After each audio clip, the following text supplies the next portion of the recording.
que lo vean y por supuesto siempre lo podemos discutir nuevamente, ¿no? Para que quede claro. Entonces, ok, entonces vamos a empezar a ver gavillas en esquemas, bueno, y por lo pronto al menos en esquemas afines, aunque pues todas estas nociones como se definen localmente, y recuerden que un esquema es algo que está pegado o es un espacio topológico cubierto por esquemas afines, pues en principio, en algunas de las definiciones basta decir cómo está la situación en la parte afín, porque si la defino globalmente, pues las situaciones se crean general localmente. Aunque claro, aquí hay que tener en cuenta esta condición de pegado de esquemas y de pegado de las condiciones que en general se cumplen, que creo que no me voy a detener en eso, simplemente se los dejaré del ejercicio posiblemente. Pero bueno, entonces vamos a empezar considerando un esquema afín, es decir, el espectro de A. Recuerden entonces que como espacio topológico está dado por los ideales primos del anillo A, pero además ya tengo una gavilla, la gavilla estructural, es la gavilla tal que las secciones globales me da A, y para cada abierto básico, recuerden que los abiertos básicos son de la forma D de F, ¿no? Donde F es un elemento en A, o sea, son todos ideales primos que no contienen F. Entonces, ese abierto básico resulta que el anillo o la restricción de la gavilla en ese anillo, las secciones en ese abierto, perdón, en ese abierto resulta ser la localización de ANF, ¿no? Eso es lo que hemos visto hasta la clase pasada. Entonces, ahora vamos a empezar, en este caso vamos a tomar ahora un M, un A módulo, y por supuesto, recuerden, lo repito, pero ya sabemos que estamos en el caso conmutativo y con uno siempre, ¿no? Entonces, a este módulo le podemos asociar una gavilla, o más bien podemos crear una gavilla de A módulos asociado a este módulo M, y pues justamente que depende de este. Entonces, ¿cómo le vamos a hacer? Vamos a anotar por M tilde a lo que vamos a definir como la gavilla de A módulos. Entonces, yo tendría que decir qué onda con cada abierto, ¿verdad? ¿Quién es el módulo en cada uno de esos abiertos? No les he dicho que es exactamente una gavilla de A módulos, ahorita lo voy a precisar, pero todo el mundo más o menos tiene la idea, ¿no? Lo que va a pasar es que para cada abierto le voy a asociar un módulo, pero la pregunta es un módulo sobre qué anillo. Entonces, es el módulo sobre el anillo A de U, ¿verdad? O sea, no sobre el anillo A, sino sobre el anillo A de U, sobre las secciones de la gavilla estructural, pero en el abierto U. ¿Ya? Eso es lo que tenía que ser, y además debería satisfacer una condición de compatibilidad, que en un segundo la voy a escribir, pero bueno, vamos a hacer la construcción primero para este caso. Entonces, para cada abierto U, entonces M de U va a estar construido por funciones, es de la forma muy parecida que hacemos la gavillificación, de hecho. Entonces va a ser funciones que van de ese abierto U a la localización, a la unión disjunta de las localizaciones en todos los puntos P en U del módulo M. Entonces, todo el mundo entiende lo que es la localización de un módulo, ¿verdad? Y es exactamente el anillo de fracciones, ¿verdad? En estos ideales primos, como son ideales primos, entonces lo que aparece en el cociente, en el denominador, pues son elementos que no están en el ideal primo P, ¿verdad? O sea, en el conjunto multiplicativo, que es el complemento de P. Entonces me fijo en estas funciones, y nuevamente S debe cumplir unas condiciones de continuidad y de pegado, y de estar definidas como localmente, también para que yo tenga pues que sea una gavilla, ¿no? Al menos en la idea que habíamos tratado de fortalecer en las clases pasadas. Entonces, lo primero que vamos a pedir, las condiciones que tiene que cumplir esa función, no son todas las funciones, sino las funciones que satisfagan estas dos propiedades. La primera es que cuando yo evalúo una de estas funciones en un punto P, en U, entonces su imagen, que vamos a anotar por S de P, tiene que estar exactamente en la localización del anillo del módulo M en P. Y recuerden que también la localización de M en P, si no lo han visto, pues es este también se los voy a poner aquí en de naranja, porque es una de las cosas que siempre utilizamos. Pues que MP, de hecho la localización de MP es isomorfo naturalmente a hacer el producto tensorial de M con la localización de AMP, ¿no? El producto tensorial sobre A, y eso es como A módulos, entonces M es una módulo, AP es una módulo, entonces hago el producto tensorial, pero entonces esto me dota automáticamente del producto tensorial de una estructura de AP módulo, porque AP, que es la localización de MP, es nuevamente un anillo. Recuerden que el producto tensorial es canónica isomorfo o sea, es canónicamente isomorfo a su conmutativo, a su conmutante, no sé cómo decirlo, o sea, voltearlo. En este caso, que estamos en anillos conmutativos con 1, entonces, aunque aquí posiblemente la multiplicación parezca ser como una multiplicación por la derecha, no importa, porque también es isomorfo por el otro lado. De hecho, podemos pensar que es un módulo por la izquierda o un bimódulo, no importa, ¿verdad? O sea, esa es la ventaja de trabajar en el mundo conmutativo con 1. Entonces, aquí estos módulos, pues la multiplicación la podemos pensar por la derecha o por la izquierda, no importa. ¿Sí? Entonces está bien, la multiplicación es escalar, quiero decir, por los elementos. Bueno, pero en todo caso, esta es la situación.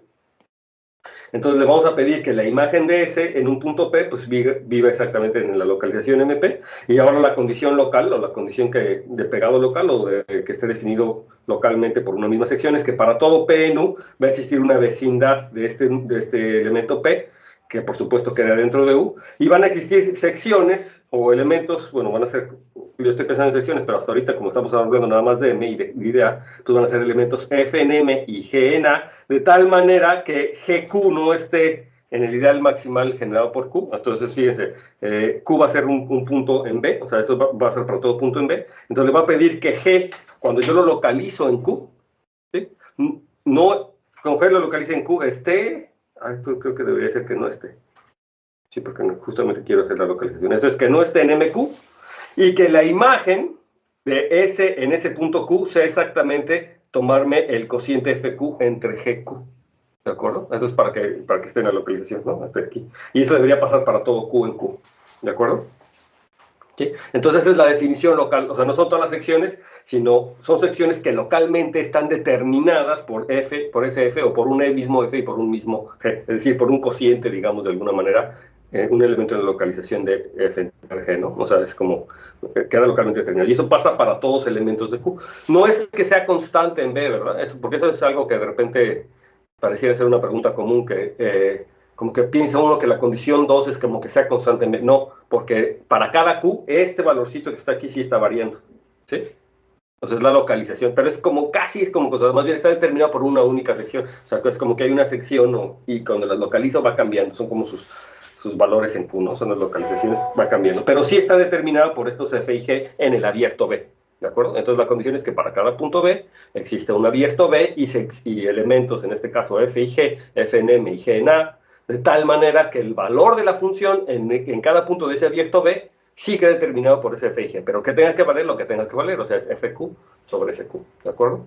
¿Sí? Notar que FQ sobre SQ claramente es un elemento en MQ, ¿de acuerdo? Como debería de ser, ¿no? ¿Sí? Ok. Y entonces la nota que pongo aquí o que pone el libro es que esto quiere decir que para abiertos afines, en particular si yo me tomo abiertos afines, M tilde de U en realidad se convierte como las secciones globales de OX en U tensor el módulo M. Entonces esto se los pongo aquí en naranja porque también es algo que hay que convencerse. No es o sea, en realidad es muy fácil, pero tienen que hacer posiblemente pensar, ¿no? Que en realidad como estas condiciones que están aquí definidas y por cómo se define la gavilla estructural o X de U, recuerden que X de U es básicamente definir estas mismas condiciones, pero en A, ¿verdad? No en M, ¿sí? O sea, que dependientes de A, no de M. Entonces, en realidad, hacer el producto tensorial con OX de U y M, pues me recupera estas dos propiedades, pero para M, digamos, o sea, estas dos propiedades definidas para M. Es el producto tensorial. Entonces, lo que está pasando realmente es que esta gavilla en U, pues es más ni más ni menos como hacer el producto tensorial. Y entonces fíjense que de esta forma, de alguna manera, esto se está convirtiendo en un OX de U módulo, ¿no? Entonces se vuelve en un X de U módulo como era que yo esperaba, pero este OX de U módulo pues claramente depende de ese M, ¿no? A lo mejor hubiera sido más fácil de entrada pues definir esto así, pero para empezar esto nada más pasa para abiertos afines, ¿no? Y por otro lado, esta condición pues, me lo permite definir para todos los abiertos. Y por otro lado, pues es realmente cuando uno trabaja con esto, de repente es más cómodo pensar que son funcioncitas, ¿no? O que uno está trabajando con funciones. Al menos intuitivamente de repente es más fácil. Aunque de repente para hacer cálculos, este tipo de situaciones, pues utilizando la álgebra convolutiva, podemos demostrar las cosas más fácilmente. Ok. Entonces, ahora el siguiente ejercicio también es una cosa importante porque se usa mucho, es que si yo tengo una asociación exacta de este tipo, de módulos, ¿no? Tengo una asociación exacta de módulos, entonces esta me va a inducir una asociación exacta también en N, pero de las respectivas gavillas, ¿de acuerdo? ¿Sí? Y de hecho esto es como muy fácil de demostrarlo. ¿Por qué creen que sea muy fácil demostrarlo realmente? Ya habíamos visto qué es lo que yo necesito para demostrar que una sucesión de gavillas es exacta, por ejemplo, ¿no? ¿Cómo yo sé o cómo demuestra uno que una sucesión de gavillas es exacta? En general, no nada más. Claro, aquí hay el detalle que son gavillas de módulos. Lo vimos para gavillas de anillos, digamos, pero bueno, también pueden darse cuenta que es más o menos lo mismo. ¿Cuándo una sucesión de gavillas es exacta? Bueno, la definición de que una sucesión de gavillas sea exacta, ¿cuál es? ¿Cuál es la definición de que una sucesión de gavillas sea exacta? O sea, la que dimos nosotros. De que el kernel del homorfismo que va de n tilde a L sea igual a la imagen de n tilde a n tilde. Esa es la definición, ¿no? O sea, que una sucesión de gavillas sea exacta y que yo tengo por un lado la gavilla kernel y tengo la gavilla imagen, ¿verdad? Y entonces lo que le pedimos es que la imagen sea igual al kernel, ¿no? El morfismo, ¿no? Entonces, esa podría ser la condición, pero hay una condición que me permite medir exactitud, de hecho, en una gavilla realmente, que tiene que ver con los tallos, ¿verdad? Entonces, una sucesión es exacta sí, y solamente si sus localizaciones o sus tallos para todo punto P es exacta. Y de hecho, si ustedes lo revisan, basta hacerlo para los puntos cerrados, es decir, para los ideales maximales en este caso. Bastaría para hacerlo. Eso si no, en el libro de Eisenbusch-Harris de álgebra conmutativa, justamente ahí hacen ese tipo de cosas. Recuerden que es el libro de Eisenbusch-Harris de álgebra conmutativa, with a view tower, algebraic geometry se llama. Entonces, justamente como que lo que trata de hacer ese libro de álgebra conmutativa es como justificar todas las cosas que se utilizan en geometría algebraica, particularmente el libro de Harshon, de esquemas, ¿no? Entonces, como que va haciendo. Entonces, ese libro de álgebra conmutativa siempre es un buen compañero para cuando uno estudia geometría algebraica, porque todo este tipo de cuestiones ahí las trabaja y ya con esta diapositiva. Leer el libro de álgebra conmutativa de Eisenbuch solito puede ser un poco confuso, porque si no sabes geometría algebraica, todos sus ejemplos son de geometría algebraica y tú dices, pero ¿por qué me está hablando de esto? Y esta distinción geométrica, ¿de dónde la sacó? Pero al revés es más fácil, ¿no? Si estás estudiando geometría algebraica y necesitas entender el álgebra conmutativa, entonces es un buen compañero. Entonces les recomiendo que lo chequen en el libro de Eisenbuch. Las primeras secciones del libro se mete con estas cosas. No con gavillas, pero sí saber que la exactitud de una sucesión exacta se puede medir en los tallos, y pues por supuesto que los tallos de M tilde son exactamente los tallos de M, ¿verdad? O sea, son las localizaciones de M en los puntos P, en los ideales primos P. Eso es algo que ya habíamos visto, ¿verdad? O lo pueden ver desde aquí si quieren, ¿no? Si yo hago la localización en un punto P, pues eso va a ser equivalente a localizar M en P, ¿no? ¿De acuerdo? O sea, y el tallo de esa gavilla, que es la localización, el límite, es exactamente igual a la localización de MP. ¿Sí? ¿Alguna duda? ¿Cómo serían los funtores inducidos por los módulos? Supongo que como el funtor localización es exacto, entonces aquí cuando nosotros tomamos la unión disjunta, tendríamos ese isomorfismo inducido por los funtores localización en cada punto, ¿o cómo estaría el asunto aquí? ¿Cómo definimos este funtor entre gavillas?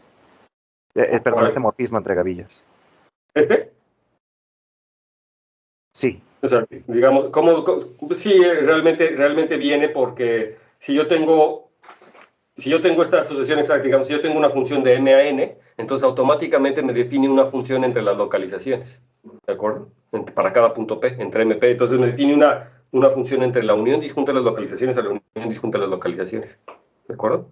Y entonces una función que vaya de aquí para acá la compongo con esa y me da una función que va de ese para allá. ¿Sí ves? O sea, lo que estoy diciendo es que si yo tengo una función de m a n, entonces automáticamente para cada punto voy a tener una función de mp a np. ¿Sí? Donde P es un ideal primo. Eso es normal porque por esta noción, básicamente. ¿De acuerdo? Entonces, si yo ahora hago la unión disjunta de todas estas, pues también tengo una función de la unión disjunta a la unión disjunta. Sí, eso sí, no hay problema, ¿no? Me tomo cualquier elemento, pues lo mando a quien deba de ir por su función. Y luego, entonces, yo tengo una función de U, aquí, S. Entonces, esta función, pues se extiende una función para acá. Y entonces ya tengo ahora una función. Ahora lo que hay que ver realmente es que estas propiedades se siguen preservando. Entonces las funciones de aquí para acá que cumplen estas propiedades se van a convertir en funciones de aquí para acá, que también van a cumplir estas condiciones. Y entonces lo que estoy definiendo, esto es un morfismo de gavillas, porque para cada abierto, entonces tengo una función en el mismo sentido, ¿verdad? O sea, exactamente en el mismo sentido en el que va mi morfismo originalmente. Entonces ahí tendría el morfismo de gavillas. O sea, este morfismo me determina el morfismo de gavillas, ¿no? Es parte de lo que tienen que entender, digamos, con este ejercicio. ¿Sí? Que si yo tengo ese morfismo de módulos, me determina este morfismo. Y ver ahora que tienen los mismos tallos, pues es casi trivial por la definición que tienen estas. Que es isomorfo, ¿eh? Por cierto, es isomorfo. No es que sean que el tallo en un punto P sea MP, pero sí va a ser isomorfo MP. ¿No? ¿Sí? O sea, porque los tallos van a ser como gérmenes. ¿De acuerdo? Ese es un ejercicio. Los tallos son los gérmenes de estas funciones, pero ustedes pueden ver que cada germen queda determinado por un único elemento en MP. Y viceversa, ¿no? Que cada elemento en MP determina un... Entonces hay un isomorfismo entre los gérmenes de estas funciones con estas propiedades y los elementos en MP. Entonces ahí está el isomorfismo, digamos, ¿no? De los tallos. Entonces es fácil ver que el tallo en un punto P de estos resulta ser MP. ¿Ok?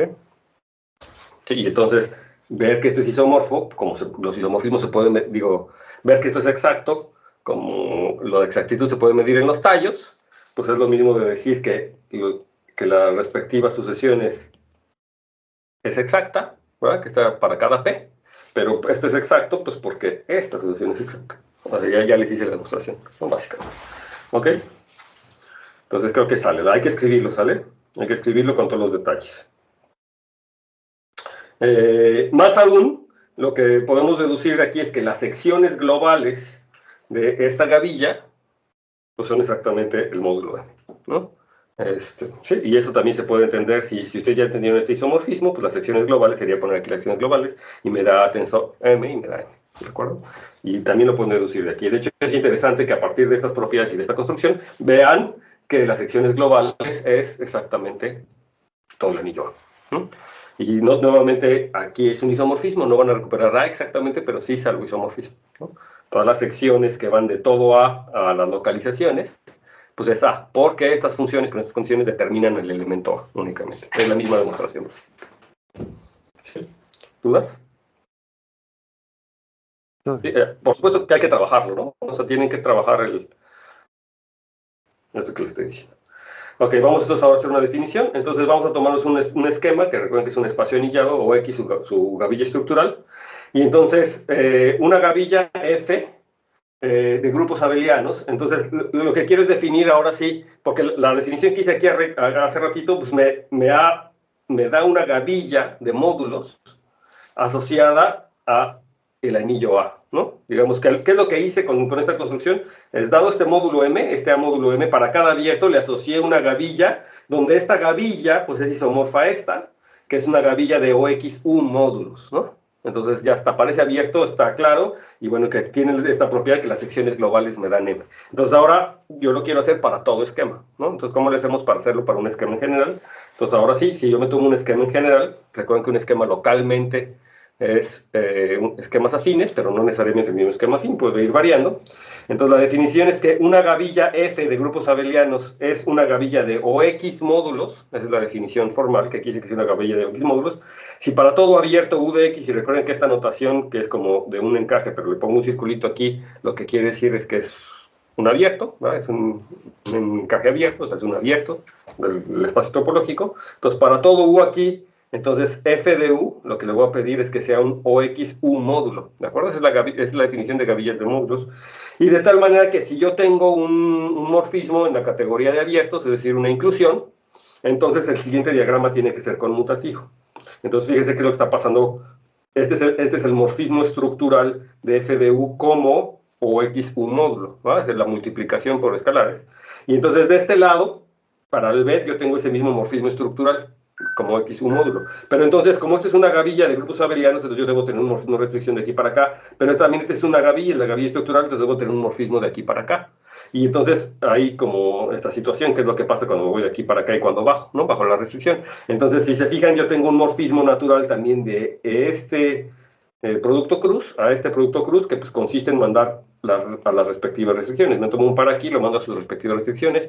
Y entonces lo que quiero es que este diagrama sea conmutativo justamente para que entonces tenga una compatibilidad en la operación de módulo. Entonces lo que les quiero decir es que no basta que esto sea un módulo y que sea una gavilla, es decir, que el respectivo triángulo conmutativo, cuando yo borro esta parte, sea conmutativo, que eso viene, digamos, de la gavilla de grupos abelianos, pero que también conmute con las respectivas estructuras de módulos cuando yo paso por restricciones, ¿no? Que es la definición natural, ¿verdad? Que es lo que uno esperaría de una estructura de módulo, de OX módulo. Entonces, estos se llaman OX módulos. Entonces, fijan que son módulos sobre gavillas, ¿no?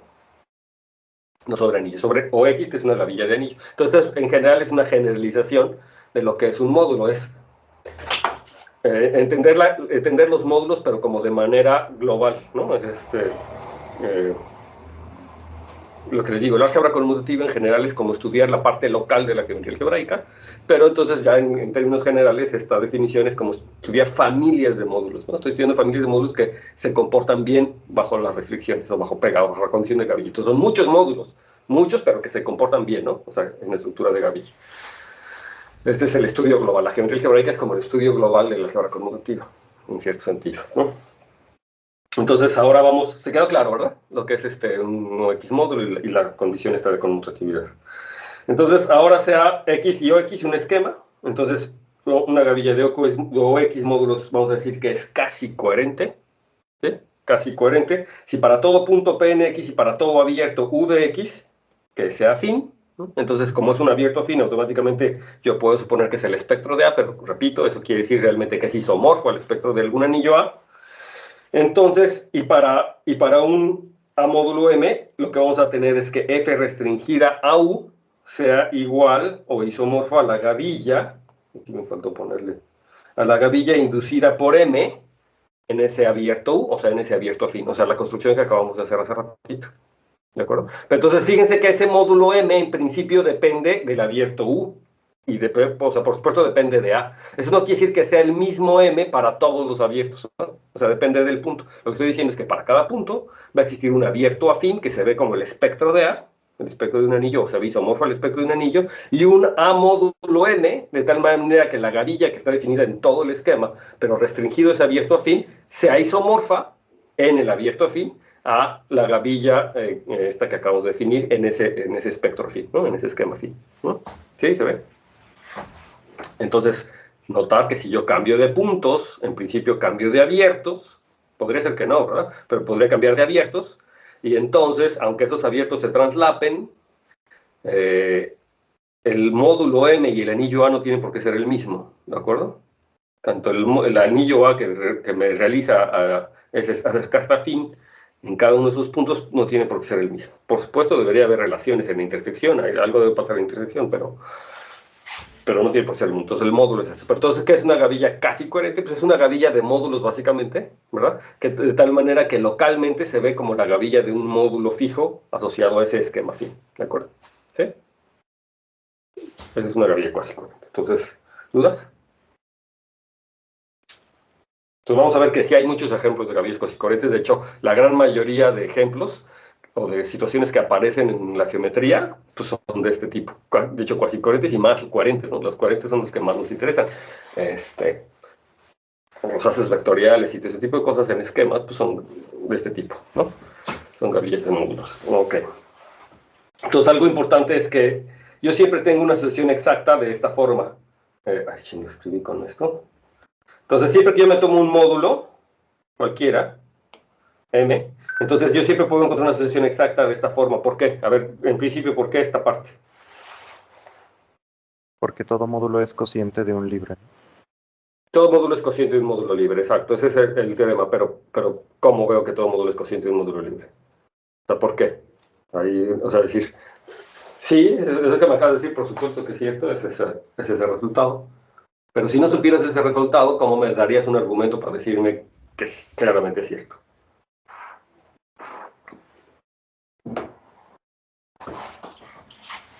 Es decir, básicamente, ¿quién te tomarías como I? Hacer el caso más evidente para tomarse el conjunto de I que están ahí. Tienes el conjunto indexante que está. Entonces, lo más prudente, yo sé que si yo tengo un conjunto de generadores de M, cualquiera que sea, entonces todo elemento de M se puede escribir como una combinación lineal o sea, como una suma de los elementos de M multiplicados por elementos de A, ¿no? Con ese número de generadores, ¿no? O sea, y entonces a ese vector, ¿verdad?, de coordenadas en A lo puedo mandar a ese vector de coordenadas en A lo mando al producto con los generadores como cuando hago en álgebra lineal y entonces ya me genera todos los elementos, ¿verdad? Moviendo todos los elementos de A si yo tengo los generadores. Entonces, básicamente lo que necesito es un conjunto de generadores de M, ¿verdad? Entonces, si yo tengo un conjunto de generadores de M, entonces ese conjunto de generadores de M me va a determinar el conjunto indexante, ¿no? Si yo tengo 100 generadores, entonces a las 100 voy a poderlo mandar, cada vector de 100 coordenadas con coordenadas en A, pues lo mando a multiplicar a cada coordenada por su respectivo generador asociado, y entonces lo sumo, y yo garantizo que con eso voy a tener un morfismo suprayectivo, ¿verdad? ¿Sí? ¿Se queda claro? O sea, Sí, entonces sí podríamos considerar nuestro conjunto I como el mismo M.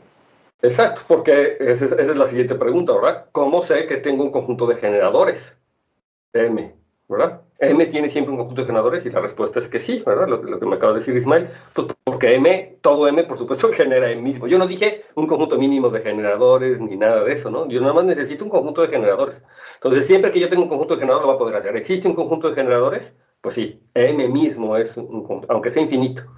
Aunque sea un conjunto infinito, entonces I podría ser M. La cosa es que es posiblemente mucho, ¿verdad? Esperaría yo que tenga un conjunto de generadores más pequeño que M, pero en principio podría tomarme M. Entonces, I podría ser incluso M mismo, y entonces tengo un morfismo suprayectivo de ahí a M, ¿no? Suprayectivo, porque lo que sí es cierto es que seguramente no es, bueno, seguramente, a menos de que sea libre, ¿verdad? A menos de que, es decir, en general no hay ninguna razón por la que me diga que esta cosa tiene que ser inyectivo, ¿no? Debería de tener un núcleo, ¿verdad? Pero ¿qué pasa entonces?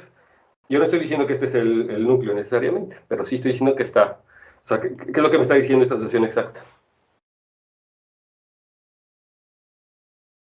Que el conjunto de relaciones que están en M está determinado este, por una función, por un homomorfismo entre módulos libres. Uh-huh. Entonces, pero la exactitud me está diciendo que la imagen, o sea, que hay un conjunto J, que la imagen es exactamente igual al kernel, ¿no? ¿De acuerdo? O sea, me está diciendo como que eso. Y bueno, en efecto, pues quiere decir que esto va a estar determinado por las relaciones del módulo, justamente, ¿no? Eso sí va a ser esa situación. Entonces, nuevamente, ya, imagínense que ya tengo este morfismo suprayectivo. ¿Cómo le hago para encontrar este J? Pues ya casi ya me lo dijiste, ¿no? Pero no, quiero que me lo digan más propiamente. ¿Cómo le hago? Imagínense que ya tengo mi M, entonces ya tengo el AI, y podría ser M o cualquier, o sea, porque ya encontré mi conjunto de generadores, ¿no? Entonces ya encontré mi conjunto de generadores, chido, y ahora ¿cómo le hago para dar esta presentación? Esto se llama una presentación. Explícitamente no sabría cómo decirlo, pero podemos definir a J como el conjunto de todas las posibles relaciones que hay entre los elementos de M, y de ahí tomamos cada básico del libre, lo mandamos a una relación. ¿Y qué es lo que quiere decir una relación? ¿Qué es lo que quiere decir estrictamente? La otra cosa, ¿qué es lo que pasa con las relaciones? Es decir, ¿qué es lo que, o sea, ¿qué es lo que quiere decir una relación? ¿Qué quiere decir una relación? No quiere decir que no puedes participar tú, Ismael, por supuesto que puedes participar, pero ¿qué es eso? ¿Qué es una relación? O sea, ¿a qué nos referimos con una relación? En álgebra lineal, ¿no? Básicamente eso es lo que está pasando. ¿Qué es una relación? De dependencia, ¿no? O sea, nos estamos refiriendo a una relación de dependencia entre los elementos. ¿Qué es eso? Es una combinación de multiplicaciones o sumas y restas de los elementos, de tal forma que podemos igualarlo a cero, por ejemplo, ¿no? O sea, lo que está pasando es que esos elementos van a estar en el kernel, ¿verdad? Ah, claro. Sí, o sea, que esa relación me va a determinar. Entonces, fíjense que yo, por supuesto, que podría fijarme en el kernel de este morfismo, pero entonces el kernel de ese morfismo es un módulo. Y esta flecha, que es exacta, me dice que de hecho esto se factoriza por el kernel, ¿verdad? Entonces, si yo me tomo, por ejemplo, un conjunto de generadores ahora del kernel, entonces yo podría mandar a J donde J es el conjunto de generadores del kernel, entonces lo mando aquí al kernel y lo mando para allá. Y entonces yo estoy garantizando que estoy generando a todos los elementos del kernel de alguna manera, ¿no? Pero el kernel se mete aquí, digamos, de alguna manera. Entonces yo podría construir este J pasando por el kernel, tomando en cuenta que el kernel es un módulo nuevamente. Entonces le podría aplicar la misma receta. Entonces digamos que yo lo podría factorizar. Entonces, ¿sí se ve? Y entonces la cosa es que esos generadores del núcleo son las relaciones que yo estoy teniendo que me hace que se vaya a ser cero, ¿no? ¿De acuerdo? ¿Sí? Entonces, bueno, yo tengo esta situación. Entonces, donde aquí, pero esta situación, por supuesto, esa es nada más como para ver, para desarrollar esa intuición, pero podrían ser cualesquiera otros conjuntos indexantes. O sea, yo puedo tener una presentación. Y entonces, para gavillas casi coherentes, lo que implica que yo tenga una relación, y como las gavillas casi coherentes localmente son gavillas de módulos, ¿verdad? De este tipo, entonces lo que me va a implicar es que localmente, para gavillas casi coherentes, voy a tener una presentación de este tipo inducida por esta, y de hecho, pues porque básicamente lo que está pasando es que estas gavillas restringidas a U es AJ tensor M para el módulo M respectivo, al menos para abiertos afines, ¿verdad? Digamos, al menos para abiertos afines yo voy a tener esta situación, ¿de acuerdo? Y entonces, localmente también, es decir, ¿qué quiere que localmente también va a pasar? Pues que para cada punto va a existir un abierto que yo voy a tener eso, pues al menos cada punto está dentro de un esquema, de un abierto afín en donde esta situación va a pasar, ¿de acuerdo? Entonces, para cada punto va a existir un abierto de tal manera que yo voy a tener una presentación de este tipo para una gavilla cuasi coherente, porque yo tengo esta que está aquí, ¿sí? Sí. Entonces, yo tengo esta relación. Y aquí notar una observación importante es que elevar a la J no quiere decir el producto directo, es la suma directa, ¿verdad? De hecho, claramente cuando ustedes me presentaron esta suprayectividad, no estamos pensando en A a la I como el producto de copias de A menos de que sea finito el número de generadores, pues es así, pero todo elemento en M, de hecho, siempre que tengo un conjunto de generadores, todo elemento en M es una suma finita, es una combinación lineal finita de elementos de generadores. Eso quiere decir que este morfismo es un morfismo de la suma directa, no del producto. Es de la suma directa y toda esta cosa, ¿no? Muchas veces, muchos autores, para hacer la diferencia, le ponen aquí un paréntesis, ¿no? Yo creo que a lo mejor es lo que deberíamos de haber hecho, pero no lo hace el libro. O sea, para hacer la diferencia entre el producto y la suma directa, y sobre todo cuando estamos hablando de conjuntos infinitos, es importante hacer esa diferencia. Entonces, la suma directa normalmente la encierran entre paréntesis. Pero aquí el autor, de hecho, nos pone esta nota, ¿no? Ahí se refiere a la suma directa y no al producto.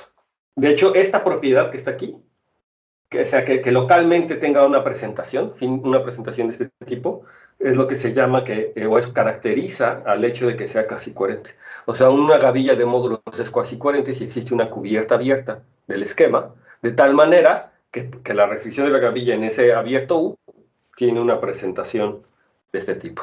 Es lo que se llama. Entonces, eso es la definición de casi coherente. De hecho, si ustedes van a la definición original de gavilla casi coherente que hace Jean-Pierre Serre en su libro de Faisceau algébrique cohérent, o sea, en el Faisceau algébrique cohérent se llama FAC, ¿no? En el FAC del paper de Jean-Pierre Serre, donde introduce estas cosas, la definición que él da es una gavilla es casi coherente si tiene una presentación finita de este tipo. Pero realmente lo que estaba pensando era en toda esa situación y ya, bueno, lo que quería era esa definición de módulos que tengan esa situación, ¿no? Que localmente se vea como en un esquema, ¿no?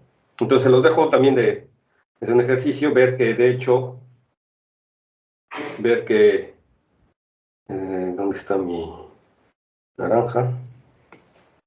Es ver que esta condición de que localmente exista una presentación de este tipo es equivalente a la definición que dimos de casi coherencia, ¿de acuerdo? Que existe una gavilla de módulos, bla, bla, bla. Casi la ida ya la hicimos, ¿verdad? Y el regreso, pues es todavía más fácil, ¿no? La ida ya la hicimos porque para los esquemas afines lo tenemos, ¿no? Y tengo una cubierta de esquemas afines. Y ahora el regreso, pues está casi trivial porque le está diciendo quién es, ¿no? El módulo, digamos. O sea, ok. Ahora, la definición siguiente también es una definición importante que me dice que si los conjuntos indexantes I y J se pueden tomar finitos, es decir, que si yo tengo una presentación ahora finita, ¿no? Lo que se llama una presentación finita, y los conjuntos I y J son finitos, entonces vamos a decir que mi gavilla es coherente. Entonces, ¿qué es una gavilla coherente? Pues es una gavilla casi coherente donde los I y J son finitos. Es una gavilla, la definición más fácil sería es una gavilla que tiene localmente una presentación finita. ¿De acuerdo? ¿Sí? ¿Estos son caracterizados si los módulos, módulos son finitamente generados? Claro, porque que sea la presentación finita en particular va a querer decir que en los abiertos afines se va a ver de esta forma, ¿verdad? La sucesión, y el I es finito y es suprayectivo, entonces quiere decir que es finitamente generado, ¿verdad? Porque el I es finito, y entonces las imágenes de los elementos canónicos, la del 1, 0, 0, 0, 0, 1, 1, 0, todos estos van a dar elementos aquí que generan a M, ¿verdad? Por su proyecto, ¿verdad? Entonces esos son los generadores, o sea, los elementos básicos aquí van a dar elementos MI aquí, y este es un número finito, y claramente los MI generan a M. Entonces M es finitamente generado, y viceversa. Si M es finitamente generado, voy a poder encontrar una presentación finita. Claramente el de la ida es inmediato, esta parte de aquí es inmediato, y bueno, esta también. Sí, es que la definición de coherente depende de la elección de I y J. Entonces, si existe tales conjuntos y son finitos, entonces ya es coherente. Ya es coherente, exactamente. La definición de casi coherente no depende de la elección de I y J realmente. O sea, me dices casi coherente si existe una presentación de este tipo. Lo cual no quiere decir que sea única, ¿verdad? podría ser que, o sea, puede ser que yo tenga varias presentaciones, ¿no? O sea, y con distintos tamaños, con el I y J distintos. Pero entonces va a ser coherente si existe al menos una, ¿no? Que sea de ese tipo. Y luego va a ser coherente si existe una finita. Bien podría ser que yo tenga una presentación infinita de M, pero que aún así sea coherente, porque existe otra que sea finita, ¿de acuerdo? ¿Sí? Pero y eso sí va a querer que sea va a ser finitamente generado. Pero está claro, si yo tengo un módulo infinito que es finitamente generado, yo puedo construir una presentación, o al menos en esta parte, donde el I sea infinito, si me tomo M mismo. ¿De acuerdo? Si me tomo M mismo, ahí es infinito, y de todas maneras el módulo sería finitamente generado. ¿De acuerdo? Entonces, bueno, la definición parece que no depende de IJ. Es decir, la definición de coherencia y cuasicoherencia no depende de IJ en particular, o sea, no depende de la cardinalidad ni de IJ ni nada. Claro, la de coherencia, pues tendría que haber un IJ finitos con que me den la presentación, pero no estoy agarrándome unos específicos, ¿de acuerdo? Nada más, es que existen unos. ¿Sí? Entonces, ¿les queda claro? Ya. Lo que sí me va a decir eso es que localmente, ¿verdad? Para cuando tengo un esquema fin, el M es finitamente generado, ¿de acuerdo? Eso es equivalente. Les invito a que revisen el paper de SER. De hecho, es una cosa que todo estudiante de geometría algebraica tiene que hacer en la vida, y más si están haciendo cosas de aritmética, es leer el FAC, y el FAC es el Faisal Algebraique Courant de SER, y el otro el GAGA, ¿no? El Geometría Algebraique, Geometría Analítica. Esos dos papers son como de base casi. Muchas tesis de licenciatura de estudiantes que están haciendo geometría algebraica se basan en leer eso de alguna manera, ¿no? Muchas tesis de maestría se basan en generalizaciones de esos resultados a estructuras en la geometría algebraica más complicadas. Por ejemplo, espacios de Berkovich, ¿no? Gaga en espacios de Berkovich, que es la tesis de uno de mis alumnos, y así, ¿no? Es Gaga en tropical, Gaga, no sé qué. Entonces hay como muchas versiones de esos teoremas. Entonces, por eso es que es básico entender. Y van a ver que en un poquito más adelante vamos a hablar de los teoremas Gaga, entonces van a ver que es realmente importante en la geometría algebraica y en aritmética. Entonces, una gavilla F es localmente libre de rango R, la siguiente definición, es localmente libre de rango R si para cada punto P existe una vecindad abierta P de U, una vecindad abierta P, U, que es la vecindad abierta dentro de X, de tal manera que la gavilla restringida a U se vea como una gavilla libre. Entonces, ¿qué es una gavilla libre en general? O sea, una gavilla libre es una gavilla que es tal cual la suma directa de la gavilla estructural. Y va a ser una gavilla libre de rango R si es la suma directa de R copias de la gavilla estructural. Entonces, localmente libre, pues que existe una cubierta abierta, de forma que la gavilla restringida de ese abierto se ve como libre en ese abierto, ¿no? Y libre de rango R. O sea, en ese abierto, la gavilla estructural del abierto es OX restringido a U, que la gavilla estructural en ese abierto es la restricción, y pues elevado a la copia de R. ¿Sí se ve? Eso es localmente libre. Yo tengo una duda ahí. ¿Sí? Ahí pide que, pues para cada abierto, o sea, para cada abierto va a ser isomorfo a, no, bueno. Para cada abierto, no, para cada punto existe un abierto. Es decir, que hay una cubierta abierta. Ajá. Y entonces afectaría, por ejemplo, la conexidad. O sea, aquí pedirías que si tu espacio fuese totalmente desconexo, cada pues, vecindad tendría que tener pues, vecindades chiquitas que son localmente de rango R, entonces todos son de rango R. O sea, el rango es fijo y afectaría algo si yo dijera que que no fijo la R, sino que digo que es localmente libre si para cada punto pues existe igual una vecindad abierta de P, donde la gavilla restringida en U es isomorfo a una suma directa, ¿no? Donde ahora sí la suma no estás especificando, pues la R, ¿no? ¿Afectaría en algo eso? Sí, la conexidad sí afecta. Es decir, sí, uno puede demostrar que, por ejemplo, si el espacio topológico no es conexo, o sea, que la R, el rango, uno puede demostrar que el rango es constante en componentes conexas del espacio topológico, ¿no? De gavillas localmente libres. Ajá, sí. Como debería suceder, ¿no? El rango es constante en componentes conexos. Entonces, si mi espacio topológico no es conexo, entonces yo podría tener una gavilla localmente libre, pero que no sea de distintos rangos en las situaciones, ¿no? O sea, esto así como yo definí la gavilla localmente libre de rango R, es que el rango sea el mismo para todo abierto. Pero yo podría haber definido una gavilla F localmente libre, simplemente como una que es una suma directa, o sea, con una cubierta de tal manera que la restricción de la gavilla a la cubierta sea libre. sin fijar el rango, ¿no? O sea, nada más decir que localmente es libre, ¿no? Que sea libre. Y luego ahí tendría un problema porque podría tener que en abiertos distintos tenga distinto rango, ¿no? Ese sería el problema. Bueno, uno puede demostrar en ese caso que en componentes conexas el rango es constante. Y entonces, pues ya, ¿no? Entonces, si yo tuviera un esquema que no es conexo, entonces pues podría tener una gavilla libre, localmente libre, pero con distintos rangos. Pero si yo hago la definición de gavilla localmente libre de rango R, quiere decir que existe una cubierta de tal manera que en cada abierto es del mismo rango. ¿De acuerdo? Ahí sí, independientemente que sea conexo o disconexo, ahí en cada abierto sería del mismo rango. Espero que eso responda a tu pregunta, ¿no? ¿Sí? Sí, Sí. Entonces Sí, son la como topología diferentes definiciones. Sí, exacto, son diferentes definiciones. Si la topología de mi espacio, de mi esquema es horrible, totalmente disconexa, como dices, bueno, entonces tendría también las gavillas localmente constantes podrían ser horribles, ¿no? O las gavillas libres de... si yo las definiera, si no fijara el rango, ¿verdad? Si yo no fijo el rango, nada más digo una gavilla localmente libre, entonces podría ser ahí una cosa horrible. Si mi espacio topológico es donde todo punto es abierto, pues imagínense, ¿no? Yo podría ponerle a cada punto distinto rango, ¿no? Nada más la única cosa es que se tiene que pegar bien, pero imagínate que con la topología discreta podría tener cosas horribles.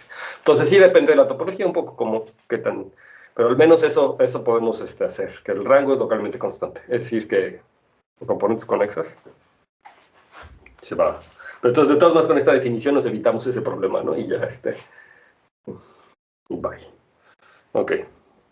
Entonces, ya les queda lo que es una gavilla localmente libre, ¿sí? De rango R, lo que es una gavilla libre. Una gavilla es libre si la cubierta nomás tiene un único abierto, que es el total. Entonces es libre, ¿de acuerdo? ¿Sí? Y de rango, el rango del espacio vectorial.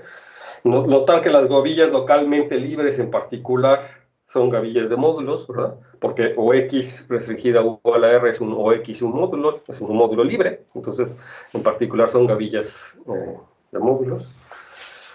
Entonces una gavilla es invertible si es localmente libre de rango 1, ¿de acuerdo? Entonces eso me está diciendo que existe una cubierta abierta donde localmente la gavilla de módulo se ve como OXU o es isomorfa OXU. Y entonces aquí nuevamente no es que sea OXU, OXU por supuesto es una gavilla localmente libre de rango 1, pero podría haber otros módulos, otras gavillas de módulos donde localmente sea de rango 1, pero que no sea el total. Y entonces es lo que les decía la vez pasada, bueno, no a todos ustedes, pero platicaba con Jorge y con Luis, que la definición de haz vectorial justamente es esta, ¿verdad? Un haz vectorial en un esquema es una gavilla localmente libre de rango 1. Y en realidad la conexión esta con la definición de haz vectorial que uno utiliza en topología es que las secciones de un haz vectorial en un espacio topológico me dan una gavilla localmente libre de rango 1. O sea, yo tengo un espacio vectorial y me fijo en las secciones de ese espacio vectorial, lo que obtengo es una gavilla localmente libre de rango 1. Y se ve que cada que yo tenga una gavilla de secciones de unas que es localmente libre de rango 1, pues también va a ser un haz vectorial. O sea, decir, lo que quiero decir más bien es que de la gavilla yo puedo recuperar el espacio topológico como el haz. Al menos topológicamente lo puedo recuperar, ¿no? Se puede recuperar, ¿no? Y la idea es que yo puedo definir lo que es una fibra de una gavilla localmente constante de rango 1, puedo definir lo que es una fibra, sobre todo sobre los complejos, sobre un campo así, donde no cambia mucho el campo, ¿no? Por ejemplo, si yo tengo un esquema sobre los complejos y entonces los tallos pues son anillos que son C-álgebras, y entonces las fibras, que son el tallo módulo ideal maximal, me quedan espacios vectoriales sobre los complejos. Entonces cada tallo, cada fibra en cada punto es un espacio vectorial sobre los complejos. Los puedo pegar, lo que se llama hacer como el espacio tal, los pego y le doy una topología, formo un espacio topológico y eso me da el haz vectorial, ¿no? Donde cada punto, la imagen inversa me da una fibra. Entonces yo puedo recuperar la estructura de haz vectorial teniendo gavillas localmente libres de rango 1. A lo mejor necesito pedirle, si quiero recuperar así, necesito hacer un sistema local sobre los complejos, sobre un campo para que tenga. Pero si no, esta es la definición, realmente esta es la definición de haz vectorial en un esquema. ¿De acuerdo? Es una gavilla localmente libre de rango 1. ¿Ok? Ok, entonces las gavillas invertibles son las de rango 1. Por eso es que no les llaman también haces vectoriales, porque para tener un haz vectorial así como se hace en topología necesito al menos un sistema local, yo creo, ¿no? O sea, necesito tener una condición un poquito más. Pero digamos que funcionan igual. Estas gavillas las estudia uno, tiene una estructura interesante de grupo, ¿verdad? Las de rango uno. De una vez lo adelantamos porque lo estábamos viendo la vez pasada, pero pues, estas gavillas locales de localmente libre, las gavillas de módulos, yo las puedo operar como opero los módulos, es decir, tengo la suma directa de módulos, entonces puedo hacer suma directa de gavillas de módulos, tengo productos tensoriales de módulos, entonces puedo hacer productos tensoriales de gavillas de módulos, y si mis gavillas son coherentes y eso, entonces normalmente se preservan estas operaciones por el producto tensorial, pero lo que seguro es que si son libres, el producto tensorial es libre y si son localmente libres, también el producto tensorial es localmente libre. Y más aún, el rango de un producto tensorial es la suma de los rangos. Es el producto de los rangos, como debería de ser, ¿no?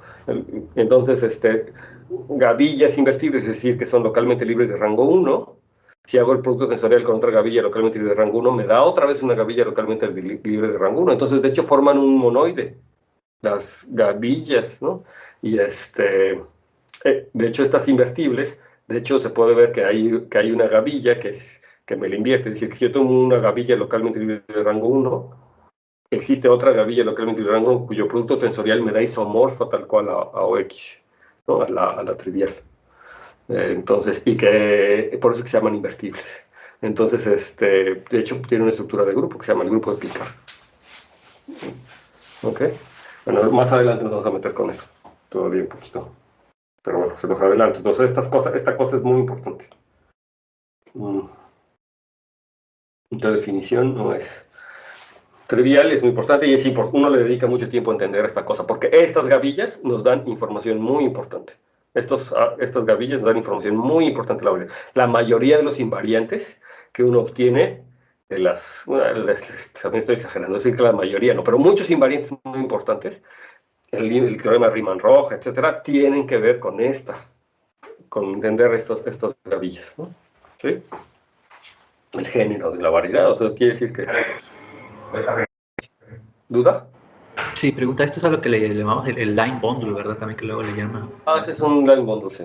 Los line bundles, ok. Es un haz vectorial de dimensión 1.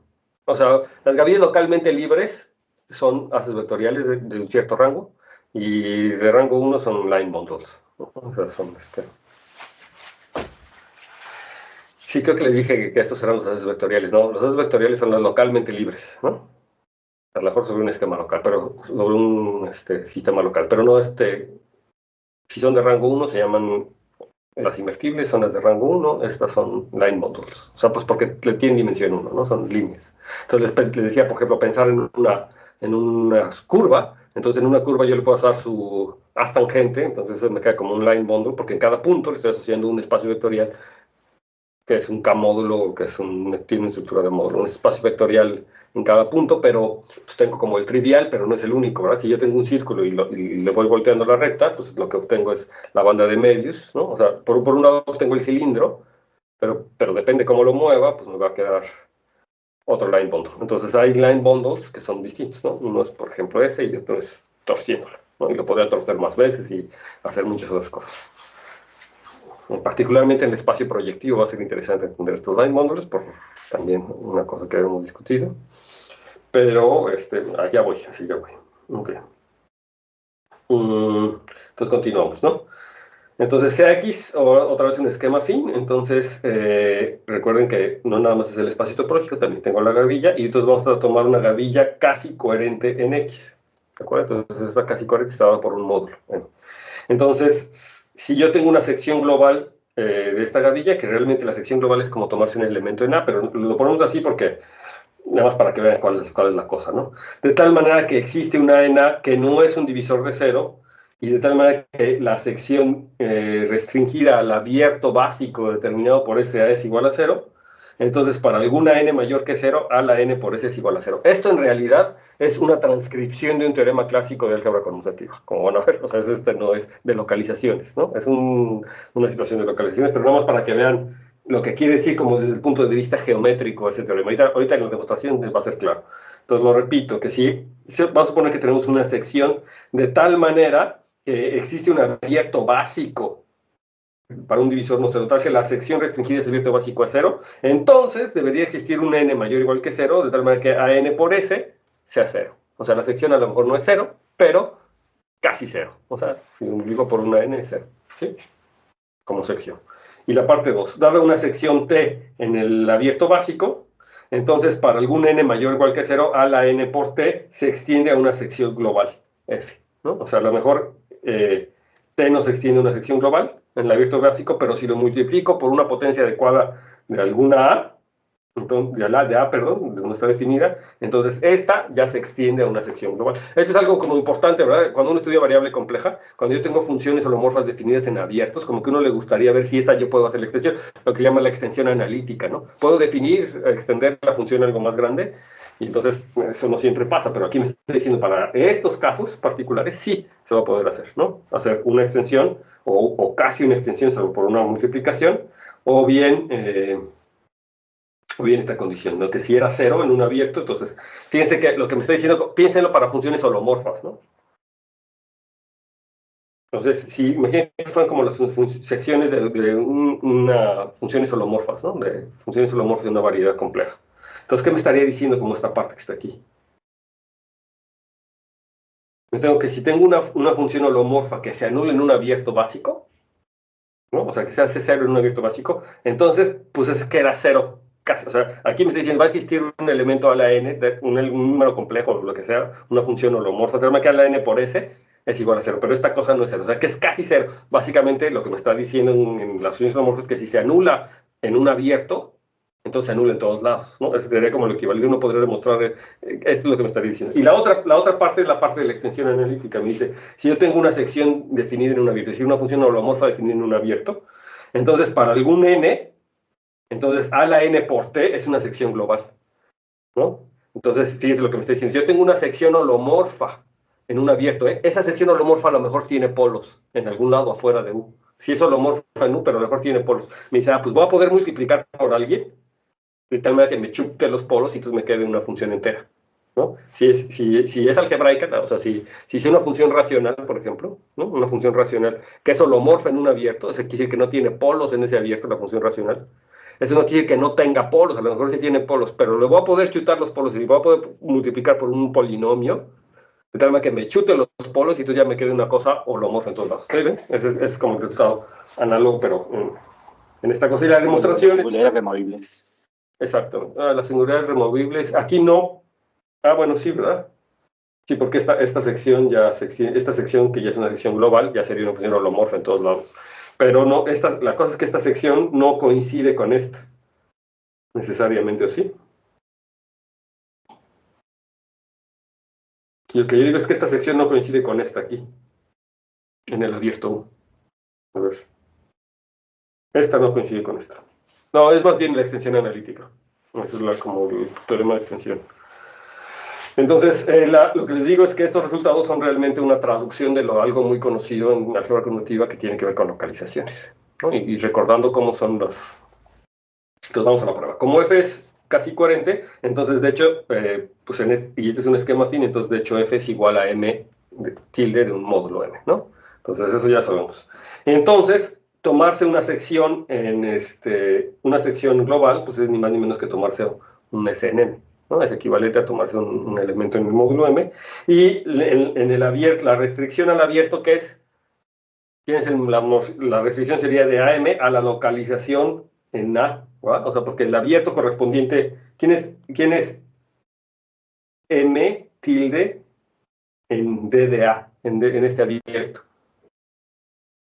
Pues si recuerdan que M tilde es igual a OX tensor A, y entonces en los abiertos es la localización en P, entonces aquí, y en los abiertos básicos es la localización en ese elemento, entonces coincide con la localización, o sea, sería como M tensor a F, o en este caso sería A minúscula, lo borré aquí, pero es la localización, ¿verdad? Entonces, el abierto básico es ¿sí lo ven? O sea, la gavilla asociada al abierto básico asociado a A es M localizado en A, ¿sí? ¿Les queda claro? Es el que tendría que ser, ¿no? Entonces, la imagen de la restricción, o sea, hacer esta imagen, es ni más ni menos el morfismo canónico de que a cada M lo mando a su imagen en la localización, que es S entre 1. Es el morfismo canónico de la localización, ¿sí les queda claro? O sea, yo tengo M, o sea, tengo las secciones globales a las secciones en el abierto básico, tengo un morfismo. Ese morfismo corresponde ni más ni menos a que a M lo mando a su localización en el abierto, porque son los anillos correspondientes. Entonces, lo que estoy diciendo que con que la restricción en S sea 0 es ni más ni menos que decir que S entre 1 es 0. Entonces, la pregunta es cuándo yo tengo una sección que al localizarla me da 0. ¿Cuándo la localización de alguien es 0? Pues eso quiere decir que existe un elemento en el grupo multiplicativo, en el espacio multiplicativo, o sea, donde en el conjunto multiplicativo con el que estoy localizando, de tal manera que la multiplicación por S es 0. Pero ¿quién es el espacio multiplicativo asociado a? ¿Quién es el grupo multiplicativo asociado al espacio? Las potencias de A. Son las potencias de A, ¿no? El conjunto multiplicativo asociado a son las potencias de A. Eso quiere decir que entonces va a existir una potencia de A, de tal manera que multiplicado por S es igual a 0. Y eso, pues es eso, ¿no? Lo que le estoy diciendo, para alguna. Entonces, ese es el resultado clásico de álgebra conmutativa, ¿no? Era nada más la traducción de ese resultado, ¿verdad? O sea, que yo tengo el morfismo canónico de A a la localización, es el que a S lo mando a S sobre 1, y que un elemento es 0, si solamente un elemento va a dar al 0, si va a dar el 0, entonces existe un elemento que multiplicado por S se va a hacer, ¿no? En el caso de que sea un dominio entero, entonces esta condición pues, va a querer decir que S sea 0, porque A no es un divisor de 0, ¿de acuerdo? ¿Sí? Y entonces eso es lo que sucede en las funciones holomorfas, por ejemplo. Ok. Ya acabé. Y la parte 2, ¿no? Dado un elemento T, entonces existe alguna N, también que a la N por T se extiende una sección global. Entonces lo que tenemos que ver es que si yo tengo una sección local en un abierto básico, entonces casi la va a poder extender una sección global, pero no a ella misma, la tengo que multiplicar por una potencia de A, ¿no? Entonces, ¿eso qué quiere decir en álgebra conmutativa? Entonces, que yo tengo una sección global, a ver, yo tengo T en D de A, quiere decir que me estoy tomando un elemento en la localización, ¿verdad? O sea, que tengo un elemento en localización, y entonces voy a decir que esta casi se puede, es que ya que lo piensa uno en términos de anillos, lo que quiere es trivial, ¿no? Que aquí dice que yo tengo T aquí, pues el T está en la localización, ¿verdad? En M de a la menos 1. ¿Cómo se ven los elementos aquí? T en M a la menos 1, pues se ven de la forma A entre alguna potencia de algún elemento, y entonces, pues si yo multiplico por ese elemento, ya va a quedar. Entonces es la demostración. Asumamos que A es un elemento no unidad, como T está aquí, en este anillo, o sea, en esta sección global, entonces podemos escribir a T como M sobre AN para algún elemento M en M, ¿de acuerdo?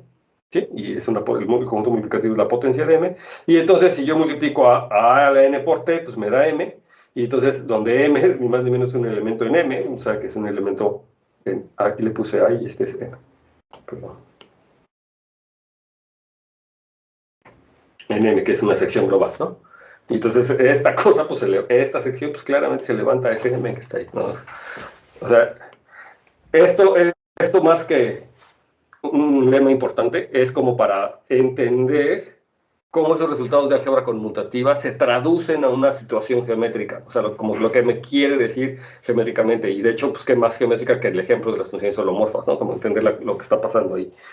Pero es realmente trivial desde el punto de vista de álgebra conmutativa. O sea, es un ejercicio de álgebra conmutativa clásico. Y esto lo vamos a utilizar más adelante para entender otras cosas. Ok, entonces ahora lo que sigue ahorita, y lo puedo hacer si tengo tiempo, es como hacer esta investigación de los puntos racionales que me... los voy a platicar así rápido, ¿no? Y empezamos con eso la clase. Entonces, una de las ventajas que tienen los esquemas, les dije al principio, es que había como dos formas de entender los esquemas. Uno era como un espacio topológico con una gavilla de anillos, es decir, un espacio anillado, y queremos estudiar su estructura como tal, y la otra era entenderlo como funtores, ¿no? Entonces, de hecho, el punto de vista funtorial va a ser muy importante para este curso, o sea, entender los esquemas como funtores es algo que tenemos que entender. Entonces, la primera aproximación para entender los esquemas como funtores es darse cuenta que la geometría algebraica básica o la geometría algebraica clásica, en realidad es entender a cierto tipo de esquemas, lo que se llaman variedades algebraicas, que entendidos como esquemas son un poquito más que lo que hace, pero lo que estamos estudiando son los puntos racionales. Entonces, es decir, si yo tomo un esquema, entonces, y si este esquema, por ejemplo, es un esquema afín dado por el espectro de un anillo A, y el anillo A es el anillo de polinomios sobre un campo en n variables módulo un ideal, o sea, como en el caso clásico, y mi ideal I es igual al conjunto de polinomios F1 generado por el conjunto de polinomios F1, F2. ¿Está escribiendo, profe? ¿Qué no se ve? Solo aparece X igual a spec de A. No sé si soy yo. Sí, yo tampoco en mi pantalla. Apenas se actualizó. Apenas Sí, se ya se actualizó. actualizó. Sí, sí. Sí, sabe que se- Bueno, ahí está. Entonces, si mi real es ese, entonces, lo que me dice la geometría algebraica clásica, ¿verdad? Es que yo a este anillo le podía asociar un conjunto algebraico, que eran las soluciones en un campo, ¿no? En este caso, si yo tengo que tengo mi campo base y podría fijarme, yo podría pues, suponer siempre que K es algebraicamente cerrado. En ese caso, lo que nos dice la geometría algebraica clásica es que le asociamos un conjunto que se llama BDI, que es el conjunto de puntos A en K barra, la N, de tal manera que cada uno de estos polinomios evaluado en ese A me da 0, ¿no? Que para todo I en el conjunto de generadores o para todo F contenido en el ideal, no importa, ¿no? Es equivalente, ¿no? Para todo I así lo voy a dar, para todo I aquí, se queda claro que es el conjunto. Entonces es el conjunto de ceros comunes de una familia de polinomios, ¿no? Ese es como los puntos racionales. Yo lo que digo es que esto es realmente lo que se llama... lo cerré sin querer, ya se ve. Esto sería los puntos...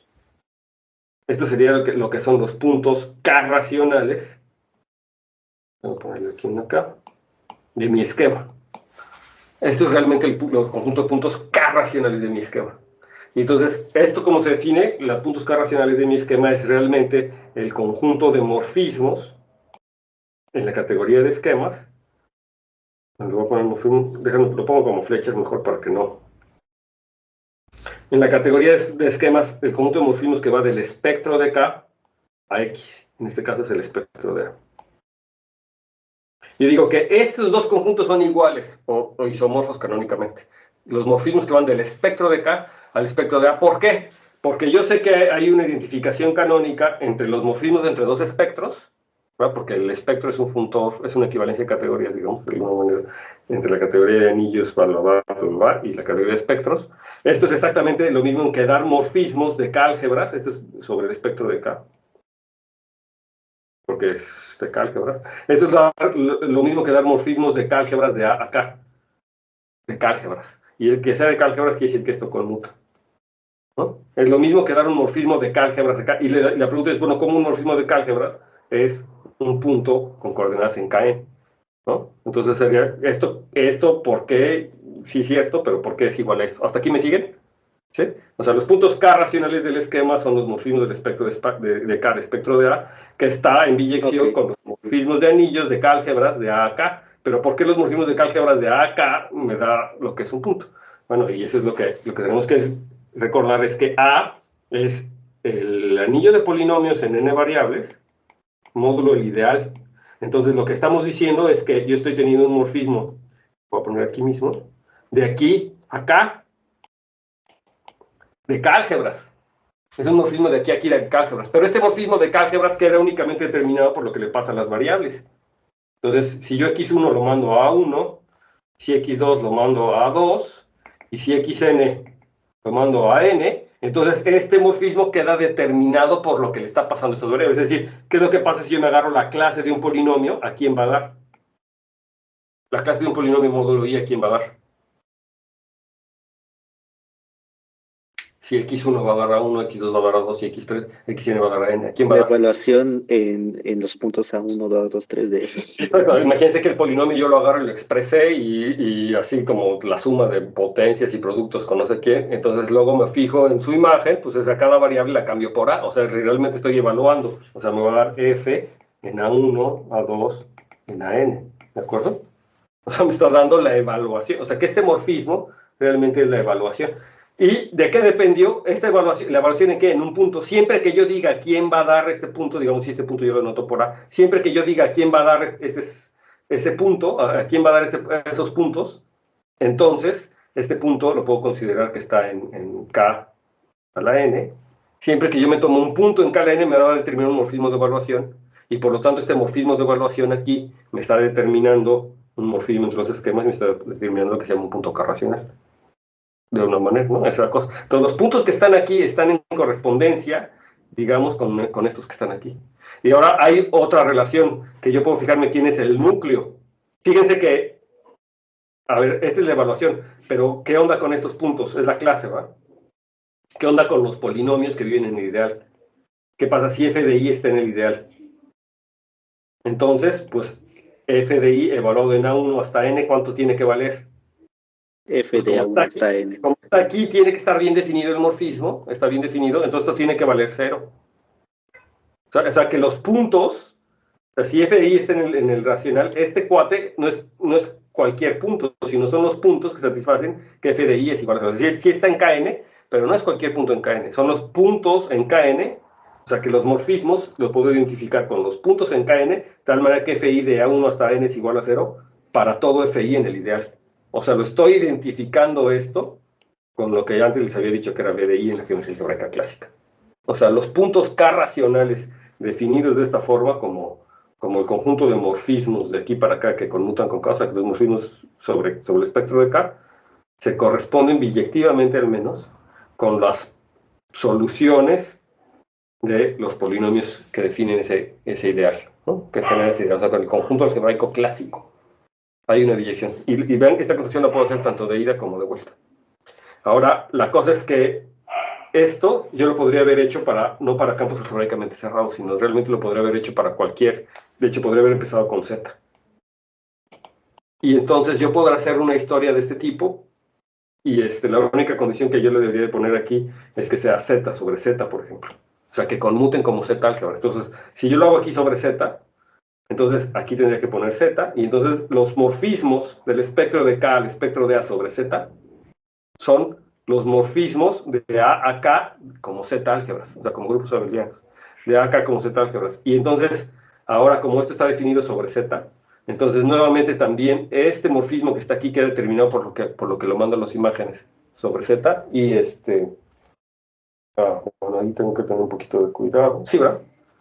Como son morfismos de Z álgebras, entonces queda determinado por lo que por lo que mando a cada uno de estos, entonces vuelve a ser un morfismo de evaluación sobre Z, porque este es Z, el que está aquí. Y nuevamente aquí son los elementos que van a quedar acá. Pero entonces fíjense que ay, ching.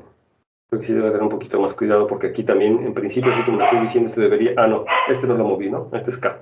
Ah, entonces está acá o acá. Entonces morfismos de Z módulos acá. O sea, ya no son morfismos de K álgebra, sino morfismos de Z módulos. Entonces, en principio, esto yo lo voy a poder identificar, pero con las soluciones.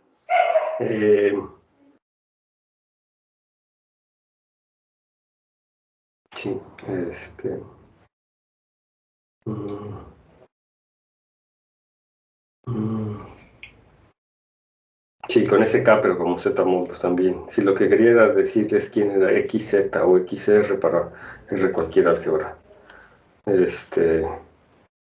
Sí, aquí está bien, son XK, pero XK sobre Z. O sea, aquí, como estoy cayendo en K, realmente los puntos también están en KN, pero cumplen una condición ahí particular, que está XK sobre Z. Yo lo que quería más bien era ver, por ejemplo, definirles X sobre R, con R una Z álgebra. O sea, si yo me tomo R una Z álgebra cualquiera, entonces, ¿quién esta cosa? Por definición serían los morfismos del espectro de R al espectro de A, pero que conmutan con el espectro de Z, ¿no? O sea, porque son una Z álgebra, ¿no? Entonces sería este conjunto de morfismos, ¿no? Que conmutan. Y esto está a su vez equivalentemente relacionado, pero con los morfismos de A a R, pero que conmutan con el espectro de Z, ¿no? Y la fecha se invierte porque es contravariante. Y entonces estos morfismos nuevamente van a estar determinados por lo que le pase, si este es una Z álgebra de tipo finito, o sea, si ese como Z de alguno va a estar determinado por lo que le pase a las variables, y entonces van a ser puntos en R que conmutan con Z. Entonces aquí estaría tomando como las soluciones en R, o sea, lo que estoy diciendo es que ese R no tiene por qué ser un campo necesariamente, sino cualquier Z álgebra, que yo pueda tener la estructura, porque aquí lo que estoy haciendo es realmente tomar un polinomio con coeficientes en Z, o una clase de un polinomio con coeficientes en Z, y para poderlo evaluar en un punto en R, pues necesito que R tenga estructura de Z álgebra, ¿verdad? Para poder hacer las multiplicaciones. No sé si, por ejemplo, agarro 3x por y, pues yo tendría que mandarlo a su imagen respectiva. Si X va a dar a R1 y Y va a dar a R2, entonces esto tendría que dar a 3 veces R1, R2, ¿no? Cuando si X va a dar, si X va a dar a R1 y Y va a dar a R2, ¿no? En R, entonces 3XY tendría que ir a 3 veces R1 por R2, porque es un morfismo de Z álgebras, este es Z. Y entonces, pues yo tendría que tener que R es un morfismo de R álgebras para que lo pueda multiplicar, o sea que R tiene que ser una R álgebra. Entonces, esa es la cosa, nada más que estas soluciones, o como la misma situación del ideal, como son clases, para que esté bien definido, los elementos del ideal, si G está en el ideal, entonces la imagen de G, o sea, la evaluación en G tendría que ser 0, porque para que esté bien definido este morfismo, si este es un cociente, como hace ratito, y entonces serían los ceros en R, o sea, el conjunto de soluciones o de estos morfismos es igual al conjunto de puntos A, digamos, en R a la N, de tal manera que F de A es igual a 0 para todo F contenido en el ideal. O sea, son las soluciones de ese polinomio en A. Este A es un vector, ¿no? Yo lo pongo con rayita. Y F es un polinomio n variables. Recuerden que aquí A, o sea, este A, estoy poniendo aquí, en este caso sería z de x1 hasta xn dividido por el ideal. Un ideal que queda por aquí. Entonces sería la misma situación. Entonces sería el conjunto de soluciones de esta familia de polinomios de los que viven en el ideal I, pero las soluciones serían en el anillo Rn. No necesariamente tiene que ser un campo, ni nadie. Entonces lo que quiero decir con todo esto es que yo puedo entender a mi esquema X, al menos el X al espectro de A, como una cosa que se puede evaluar en R álgebras, donde aquí estoy poniendo una variable.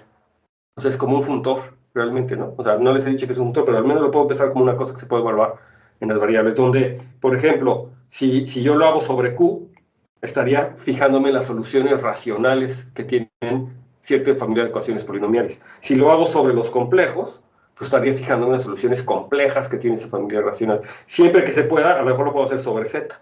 Entonces estaría fijándome en las soluciones enteras de esa familia de polinomios, ¿de acuerdo? Que me determinen al álgebra o al anillo A, ¿de acuerdo? Entonces yo puedo pensar a mi esquema X como una maquinita que lo que me arroja cuando lo evalúo en distintas estructuras algebraicas son las soluciones en esa estructura algebraica. De hecho, podría tomarme también pues el anillo de polinomios o las series de potencias o cualquier cosa que se les ocurra aquí que tenga una estructura de Z álgebra, por ejemplo, de cualquier cosa, y entonces estaría fijándome en las soluciones en esta estructura algebraica de esa familia de polinomios, siempre y cuando yo pueda. Entonces se fijan que X realmente es una maquinita que me está dando muchas soluciones. Esta es la importancia, entender los esquemas así como este tipo de funtores o de maquinitas, les he dicho todavía que es un funtor, me ayuda a relacionar problemas de aritmética, que sería, por ejemplo, estudiar las soluciones racionales o las soluciones enteras de un cierto familia de ecuaciones, como el teorema de Fermat, realmente como una parte de un problema más global. Esta XC sería como el problema geométrico. XC, las soluciones complejas de un sistema polinomial me da una variedad compleja. Entonces, fíjense cómo el mismo esquema, por un lado, podría ver las soluciones enteras de las soluciones enteras, las soluciones racionales de una familia de polinomios, o las soluciones complejas. Pero aún todavía, yo podría tomarme sobre un campo finito, ¿verdad? O sea, las soluciones sobre un campo finito, y entonces la pregunta es, ¿qué cosa tiene que ver este objeto con este objeto sobre los complejos? Por ejemplo, esta cosa que es una cosa puramente aritmética, ¿no? Las soluciones de ecuaciones sobre un campo finito, ¿qué cosa tiene que ver con las soluciones de esas mismas ecuaciones sobre los números complejos, que me determina una variedad compleja? Entonces, ahí hay una dualidad, ¿sí ven? Entonces, la ventaja de los esquemas es que me permite entender y estudiar, o que me van a permitir entender y estudiar todos estos tipos de problemas como un único problema, con sus particularidades, pero son como parte del mismo. Los esquemas me están englobando toda esa parte. De ahí la unificación de la aritmética con la geometría algebraica, gracias a los esquemas, realmente. Entonces, esa es la importancia. Bueno, la siguiente clase vamos a empezar un poquito más con eso, rápidamente, o se los dejo que la lean. Y luego vamos a empezar con las cosas proyectivas, que ya me urge entrar al espacio proyectivo también. ¿Ok? Entonces voy a dejar de grabar.